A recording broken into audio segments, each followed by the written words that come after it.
Vous êtes-vous déjà demandé comment une voiture peut accélérer, tourner, absorber les chocs et freiner, tout cela en même temps, sans que ces systèmes ne se gênent? La réponse se cache derrière la roue. 4 systèmes y travaillent simultanément: la transmission, la direction, la suspension et le freinage. Commençons par la transmission. La puissance du moteur passe d'abord par la boîte de vitesse, puis par le différentiel, qui la répartit entre les roues gauche et droite grâce aux arbres de transmission. Mais un défi se pose. Les roues ne font pas que tourner. Elles montent, descendent avec la suspension et pivotent lors des virages. Comment la puissance continue-t-elle d'être transmise? C'est là qu'interviennent les joints de cardan.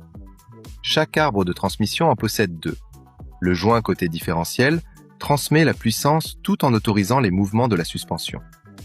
Le joint côté roue, plus sophistiqué, permet en plus de tourner avec la direction tout en maintenant une transmission de puissance constante. On peut le comparer à une articulation humaine, capable de bouger dans plusieurs directions sans interrompre le mouvement. Mais transmettre la puissance ne suffit pas. Il faut aussi contrôler la roue. C'est le rôle du roulement de roue. Il permet à la roue de tourner librement, tandis que les autres composants restent fixes. Derrière lui se trouve le porte-fusée, une pièce essentielle sur laquelle sont fixés les bras de suspension, les biellettes de direction et l'étrier de frein. Grâce à cette conception, la direction oriente la roue, la suspension absorbe les irrégularités de la route et le système de freinage ralentit le véhicule, le tout sans empêcher la roue de tourner normalement.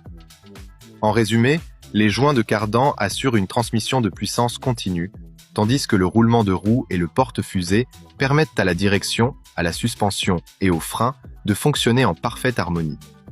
Derrière une simple roue se cache une ingénierie aussi élégante qu'efficace. Et ce n'est qu'un début. Dans une prochaine vidéo, nous explorerons en détail le fonctionnement du système de suspension. Si cette vidéo vous a aidé à mieux comprendre le fonctionnement de votre voiture, pensez à vous abonner à la chaîne, à laisser un et à activer la cloche pour ne manquer aucune de nos prochaines explications sur la mécanique automobile.